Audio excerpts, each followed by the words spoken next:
সুপ্রিয় শিক্ষার্থী বন্ধুরা, আশা করি যে যেখানে আছো ভালো আছো, সুস্থ আছো। আমি শফিকুল ইসলাম, পরিচালক টাঙ্গাইল ক্রেডিট স্কয়ার কলেজ। আমি আজ তোমাদেরকে পড়াবো সপ্তম শ্রেণীর বীজগণিতের গসাগু। আজকের টাঙ্গাইল ক্রেডিট স্কয়ার কলেজের উদ্যোগী অনলাইন ক্লাসে সবাইকে স্বাগত। তাহলে আমরা শুরু করতে যাচ্ছি বীজগাণিতিক গসাগু কীভাবে করতে হয় সেই বিষয়টি নিয়ে। সবাই মনোযোগ সহকারে আমার ক্লাসটি দেখবে, তাহলে তোমরা খুবই উপকৃত হবে। খুবই ইজি বিষয়। গসাগু কীভাবে করতে হয় দেখো। গসাগু করতে হলে গসাগু কাকে বলে বা গসাগু পূর্ণরূপ কী সেই বিষয়ে আমাদেরকে জানতে হবে। গসাগুর পূর্ণরূপ হচ্ছে গরিষ্ঠ সাধারণ গুণনীয়ক। গরিষ্ঠ সাধারণ গুণনীয়ক বলতে গরিষ্ঠ মানে বড়, সাধারণ মানে কমন, আর গুণনীয়ক হচ্ছে উৎপাদক বা গুণনীয়ক। তাহলে দুই বা ততোধিক রাশির গসাগু হলো দুই বা ততোধিক রাশি। অবশ্যই দুই বা ততোধিক হতে হবে। একটি রাশির তো সাধারণত গসাগু হয় না, একটি রাশির গসাগু ওই রাশিটি নিজেই। তাহলে দুই বা ততোধিক রাশির গসাগু হলো এমন একটি রাশি যা সাধারণ গুণনীয়ক অর্থাৎ যা সাধারণ উৎপাদকগুলোর মধ্যে সবচেয়ে বড় মানের উৎপাদক। আমি একটু আগে বলেছি যে গরিষ্ঠ সাধারণ অর্থাৎ কমন গুণনীয়কটা হবে, কিন্তু সেটা বড়টা হবে, সবচেয়ে বড় মানের যে গুণনীয়কটা বা উৎপাদকটা সেটি হবে। এবং যা দ্বারা প্রদত্ত রাশিগুলো নিঃশেষে বিভাজ্য হয়। অবশ্যই যেটি গসাগু, সেই গসাগু দ্বারা ওই রাশি যে কয়টা থাকবে প্রত্যেকটা রাশি নিঃশেষে বিভাজ্য হতে হবে। এই হচ্ছে গসাগুর সংজ্ঞা। এবার আমরা গসাগু কীভাবে করতে হয়, বীজগাণিতিক রাশির গসাগু দেখো আমরা সেই বিষয়ে একটু লক্ষ্য করি। এবার আমরা যেটা করবো সেটা হচ্ছে অনুশীলনী 5.4 17 নম্বর অঙ্কে আছে প্রথম রাশি 3a³ c, দ্বিতীয় রাশি হচ্ছে 6ab² c²। রাশি ইচ্ছে করলে আরও আমরা দুটো দিতে পারতাম, বা দুটো দেওয়া আছে এখানে। একটা দুই বা ততোধিক রাশি যেহেতু দুইয়ের অধিক রাশি গসাগু করা যায়। তাহলে আমরা দেখতে পাই যখনই কোনো রাশির মাঝখানে কোনো যোগ বিয়োগ নেই তখন, এবং যদি এইসব রাশির কোনো সংখ্যা গুণাকার থাকে, যেমন প্রথম রাশিতে যদি সংখ্যা গুণাকার আছে, দ্বিতীয় রাশিতে সংখ্যা 6 আকার অর্থাৎ সাংখ্যিক সহগ আছে 3 এবং 6, তাহলে আমাদের অবশ্যই ওই সংখ্যাগুলির গসাগু আগে নির্ণয় করে দিতে হবে। সংখ্যাগুলির গসাগু আগে নির্ণয় করে নিতে হবে। তাহলে সংখ্যাগুলির গসাগু আমরা নির্ণয় করব 3 এবং 6 এর গসাগু। আমরা প্রথমে লিখে দিলে 3, প্রথমে লিখে দিই রাশি দুটি,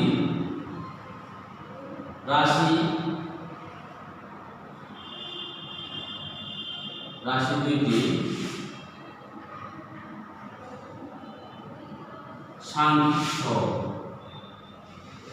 রাশি দুইটির সাংখ্যিক সহগ 3 এবং 6 এর গসাগু।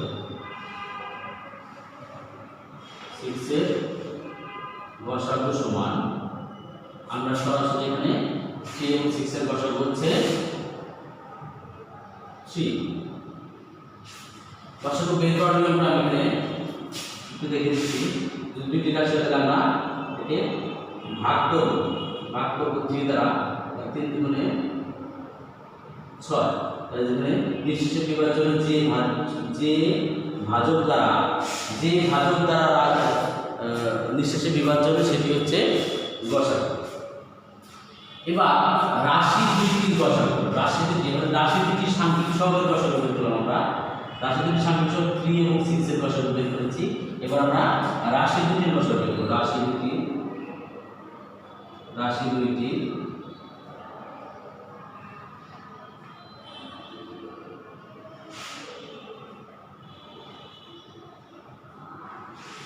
দুটির গসাগু সমান, যেহেতু রাশি দুটির সাংখ্যিক সহগের গসাগু হচ্ছে 3 লিখলাম আমরা।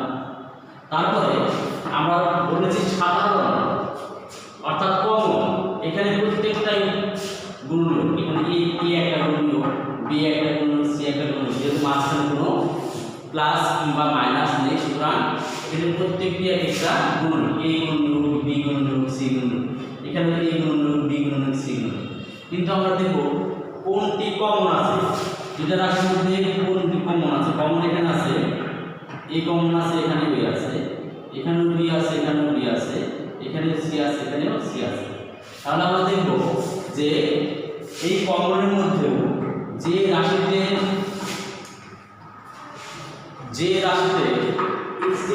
উৎপাদকগুলি আছে, গুণনীয়কগুলি আছে, গুণনীয়কের ঘাত সর্বনিম্ন সেইটা আমাদের হবে গসাগু সর্বনিম্ন। অর্থাৎ এখানে এ কিউব আছে, এখানে কি আছে, সুতরাং এখানে এ এর ঘাত হচ্ছে সর্বনিম্ন, এ এর ঘাত হচ্ছে 1, এ কিউব এখানে হচ্ছে 3, সুতরাং এখানে গসাগু হবে এ। তারপরে এখানে বি স্কয়ার আছে, এখানে বি স্কয়ার আছে, তাহলে যেহেতু একই আছে সুতরাং বি স্কয়ার হবে।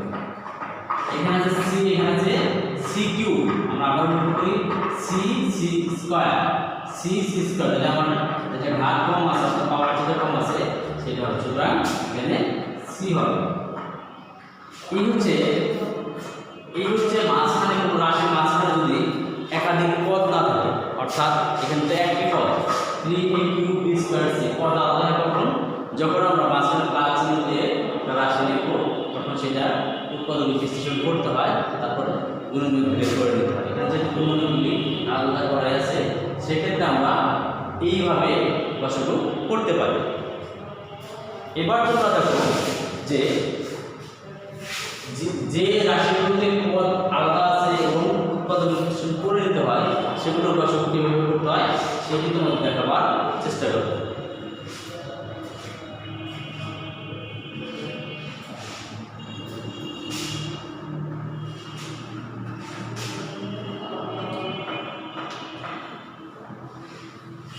এবার আমরা এরকম একটা গসাগু নির্ণয় করব, যেটি উৎপাদক বিশ্লেষণ করে তারপর আমাদের গসাগু বের করতে হবে। দেখি আমরা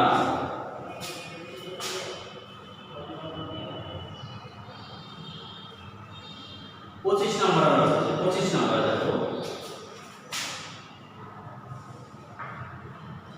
25 নম্বর অঙ্কে আছে যে প্রথম রাশি স্কয়ার মাইনাস 16, প্রথম রাশি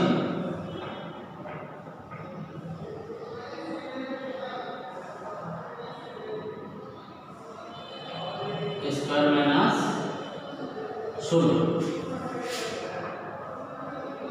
তাহলে প্রথম রাশি যদি স্কয়ার মাইনাস 16 এটা আমরা উৎপাদক বিশ্লেষণ করতে গেলে a square minus 4 square minus 4 square. আমরা আগে বলেছিলাম যে এখানে a square minus b square এর সূত্র, এখানে a হচ্ছে a, b হচ্ছে 4, স্কয়ার মাইনাস b স্কয়ার সূত্র হচ্ছে a plus b into a minus b, a plus 4, পূর্বে ক্লাসে আমরা পড়িয়েছি a মাইনাস 4। এই হচ্ছে প্রথম রাশির উৎপাদক বিশ্লেষণ করে নিলাম। তারপর আমরা চলে যাই দ্বিতীয় রাশি।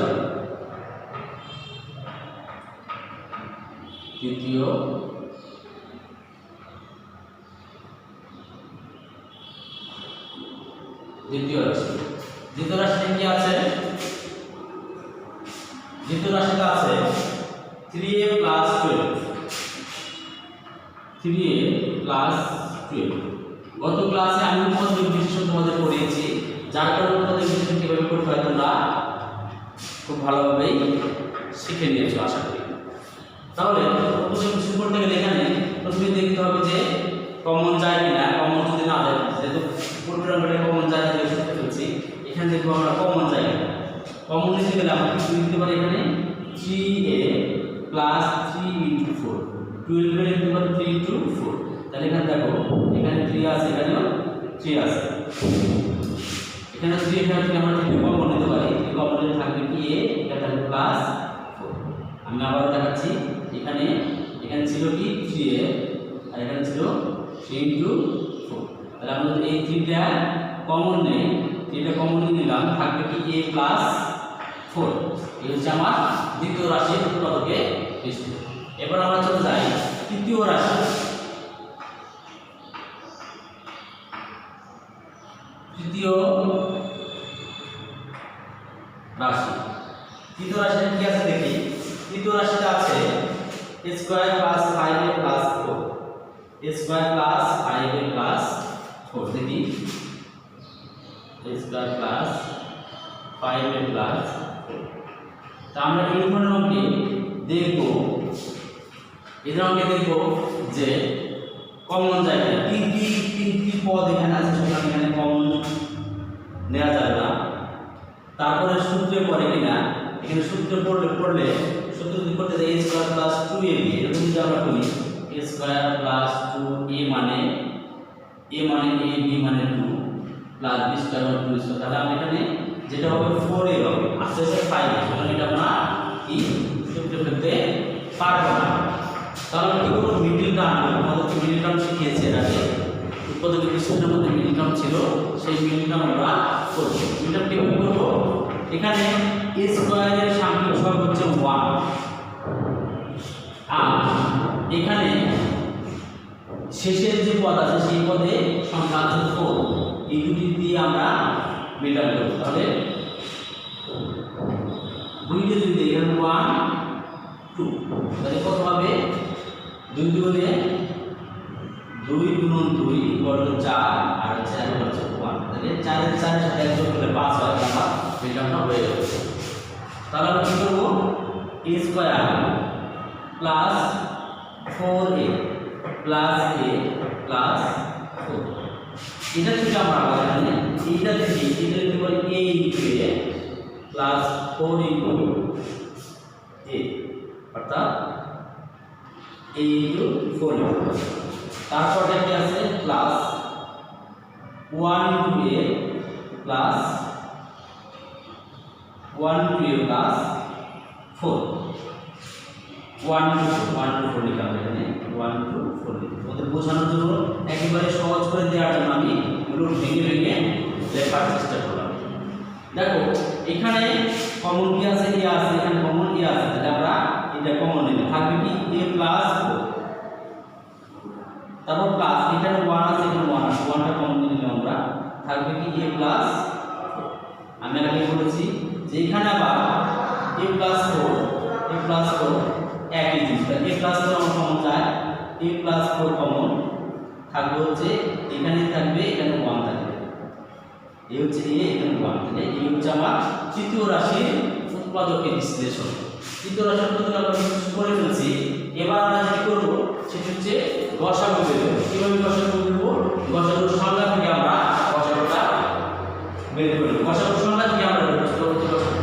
তাহলে এখানে যেহেতু কোনো প্রকার সাংখ্যিক সহগ নাই, সুতরাং এখন লিখব আমরা রাশি তিনটির গসাগু, রাশি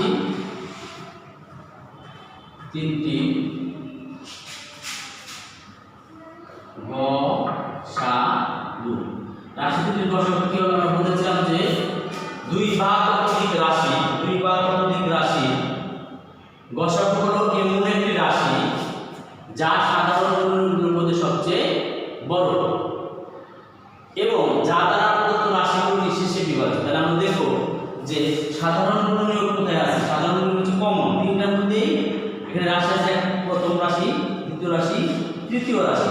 তিনটি রাশির মধ্যে কমন কি আছে, কমন গুণনীয়ক কোনটি আছে সেটা আমরা প্রথমে বের করব। কমন গুণনীয়ক আছে এখানে a প্লাস 4, এখানে a প্লাস 4, এখানে a প্লাস 4, তাছাড়া আমরা এখানে a মাইনাস 4 আছে, এখানে নাই, সুতরাং এটা কমন না। আবার এখানে a মাইনাস 4 নাই, এখানে a প্লাস 1 আছে কিন্তু এখানে নাই, এখানে নাই, সুতরাং এখানে 3 আছে, এখানে নাই, এখানে নাই। সুতরাং এর কমন যে জিনিসটা আছে তোমাদেরকে আমি আন্ডারলাইন করে দেখিয়ে দিয়েছি, এটা এটা এবং এইটা, এই গুণনীয়ক, অর্থাৎ এই গুণনীয়কটা হচ্ছে এখানে আমাদের সবচেয়ে বড় গুণনীয়ক এবং যেটি কমন, যেটি দ্বারা প্রত্যেকটা রাশি নিঃশেষে বিভাজ্য হবে। সুতরাং আমরা রাশির তিনটির গসাগু লিখতে পারবো a প্লাস 4, a প্লাস 4 হচ্ছে রাশি তিনটির গসাগু। আশা করি প্রিয় শিক্ষার্থী বন্ধুরা, আজকে যে গসাগু নিয়ে আমি বীজগণিতের গসাগু নিয়ে আলোচনা করলাম সেটি তোমরা স্পষ্টভাবে বুঝতে পেরেছো। তারপরে কারো যদি কোনো প্রকার সমস্যা হয় তাহলে আমাদেরকে অবশ্যই কমেন্টস করে জানাবে। তোমরা সবাই ভালো থাকো, সুস্থ থাকো, সে প্রত্যাশায় আজকের মতো অনলাইন ক্লাস থেকে আমি সুস্থ ইসলাম বিদায় নিচ্ছি। ধন্যবাদ সবাইকে, আসসালামু আলাইকুম।